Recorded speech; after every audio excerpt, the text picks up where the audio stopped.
As you'd expect, Labor's talking a big game ahead of tonight's budget. The government's facing a wall of problems, of course, inflation running out of control, the budget deep in deficit and debt, plus the cost of living crunch, all supercharged by rampant electricity price hikes. The PM has backed himself into a corner, pledging to cut power bills and boost wages. Both are going in the other direction. Here he is in Question Time today.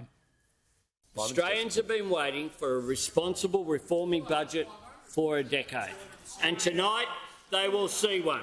After 9 years of deliberately keeping wages low, we're getting wages moving again. You'll see some more action on that at the end of the week. After 9 years of division and denial and dysfunctional energy policy, we're lifting Australia's ambitions on climate change and we're investing in renewable energy. Real wages are still going down, and all this investment in renewable energy, that's what's been pushing electricity prices up. A little earlier, I caught up with Simon Cowan from the Centre for Independent Studies and asked him what he'll be looking for in the budget tonight. Well, I think given that this is a mini budget of sorts, that what we're probably looking at is an attempt by Labor to reset some of the economic narratives that we saw in the March budget.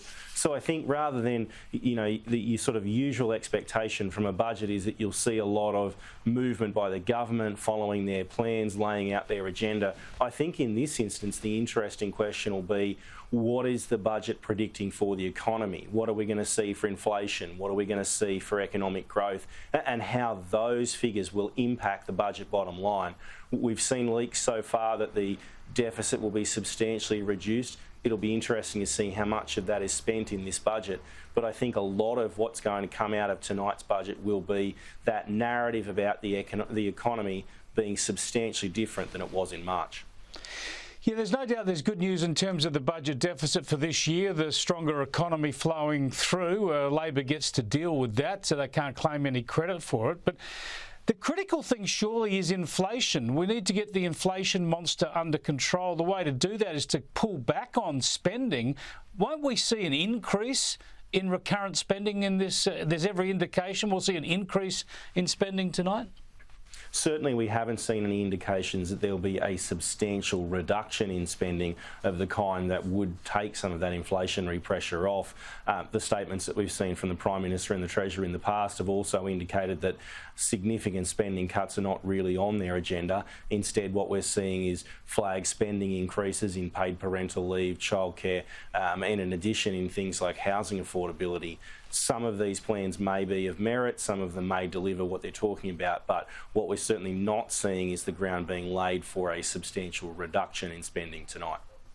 Yes, that recurrent spending that's important, isn't it? It sounds like Labor are going to pick off some capital projects that the previous government announced in the regions and elsewhere. That'll save some budget money this year or next year or whatever. But don't they really need to tackle the recurrent spending, the big ticket items flowing through into the future permanently? Well, absolutely. And what we really need to see is bending down the growth curve in increases. We're seeing in hospital funding, we're seeing in NDIS funding and elsewhere, childcare funding as well, that the costs are increasing far faster than the economy. They're increasing faster than government revenue is increasing, and so they're consuming a greater portion of resources as we go along. The real game here is not even trying to get those numbers down in the short term. It's trying to bend down cost increases that we're seeing at that 6 to 10% a year level, trying to get that to a more sustainable economic position. We've been warning at the CIS about, say, for example, growth in NDIS spending for a decade now. Unfortunately, what we predicted back in 2012 is now coming to pass. We're seeing spending growth of sort of 8% a year. It's very, very high, and it's consuming an increasing portion of the budget.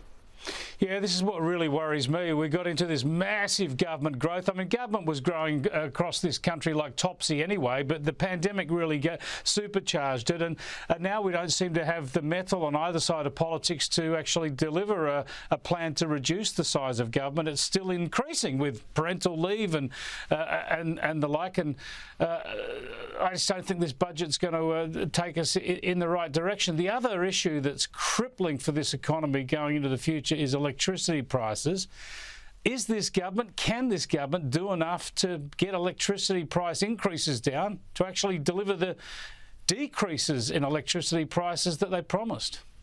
Well, everything that we're seeing indicates that electricity prices, the prediction in this budget, they will increase by something like 30%, 20%, which is an enormous increase year on year. Some of the factors that are driving this increase are outside the government's control. We're seeing, issues around supply, particularly of natural gas and other issues connected with the war in Russia. Also, some of the state governments that have put moratoriums on the exploration for gas and other resources that are slowing this down. But the reality is the government's plan is not aimed primarily at energy price increases. It's aimed at transitioning to a more renewable energy source, and that is likely to come with additional costs, potentially on top of what we're seeing already, and that will put pressure on households. We're already seeing that inflationary pressure on households, the pressure on mortgage holders from the RBA. This is just another one of those things that's going to add to those costs. Unfortunately, we're not seeing in Australia or elsewhere, UK, US that are facing very similar situations. We're not seeing a plan that's likely to deliver those decreases in energy prices, so we have to expect them to keep going up.